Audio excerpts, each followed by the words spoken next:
చౌదరి సత్యనారాయణ గారు లాంటి ఎంతో మంది సమర యోధులు, స్వాతంత్ర్యానంతరం శ్రీ బొడ్డేపల్లి రాజగోపాలరావు గారు లాంటి ఎంతో మంది అద్భుతమైనటువంటి నాయకులు, అలాగే అప్పటి నుంచి 2025 సంవత్సరం వరకు ఎంతో మంది నాయకులు ఈ కళింగ ఒక్క కళింగ నాయకులే కాదు, మన ఆట, మన పాట, మన యాస, మన కట్టు, మన ముట్టు, మన ఊయల్లో వేసినటువంటి పాటలతో, కళింగ యాసతో మన కళింగానికి ఒక పర్టికులర్ గా ఒక హెరిటేజ్, ఒక సంస్కృతి, ఒక వంశం ఉంది.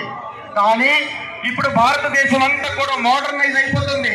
మన కళింగడు ఎక్కడికి వెళ్తారో తెలియదు, మన కళింగ సంస్కృతి మర్చిపోయే అవకాశం ఉంది. ఇక్కడ ఉన్న వాళ్ళందరూ ఒక్క మాట అర్థం చేసుకోండి.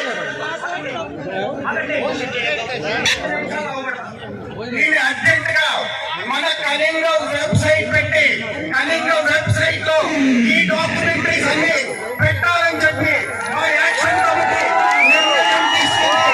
అందరూ ఓకేనా? Very good. ఇది కళింగ హెరిటేజ్. నెక్స్ట్ వచ్చింది కళింగ యూనిటీ. యూనిటీ అంటే ఈ రోజు ఇక్కడ వచ్చేటువంటి 20,000 మంది జనాలే కాదు, మన 4.5 లక్షల మంది ఉన్నాం. మన అందరి కూడాను మండల వారీగా అందరి కాలికతలుగా లిస్టులు తయారు చేసి త్వరలో వెబ్సైట్ లో పెట్టబోతున్నాం.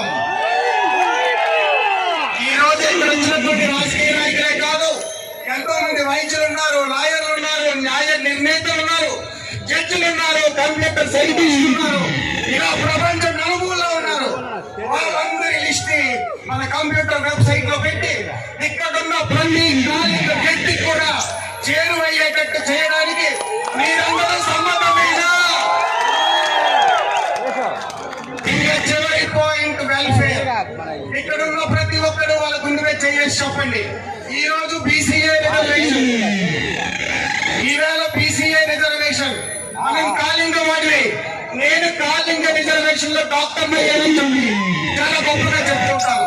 అలాగే ఇక్కడ ఎంతో మంది రాజకీయ నాయకులు అద్భుతమైన పొజిషన్లు పొందారు. ఎంతో మంది జడ్జిలు, లాయర్లు బీసీఏ కోటా, కాలింగ కోటా పెట్టి ప్రపంచంలో కళింగ జాతిని వ్యాపింప చేశారు. వీళ్ళందరూ కూడా నేను బీసీఏలో పుట్టాను. ఈ కళింగంలో ఉన్నటువంటి ఇంకా అడగారిన వర్గాలు ఉన్నాయి, ఇంకా పేద స్టూడెంట్స్ ఉన్నారు, ఇంకా పేద రైతులు ఉన్నారు. ఈ రోజు మనం ముందర కుర్చీలో కూర్చొని ఆనందించడం కాదు, పేదవారిని మనం ఆదుకోవాలి. దానికి మీరందరూ సమ్మతమేనా? మీరందరూ సమ్మతమే అయితే దానికి నేను ఒకటి చెప్తా వినండి.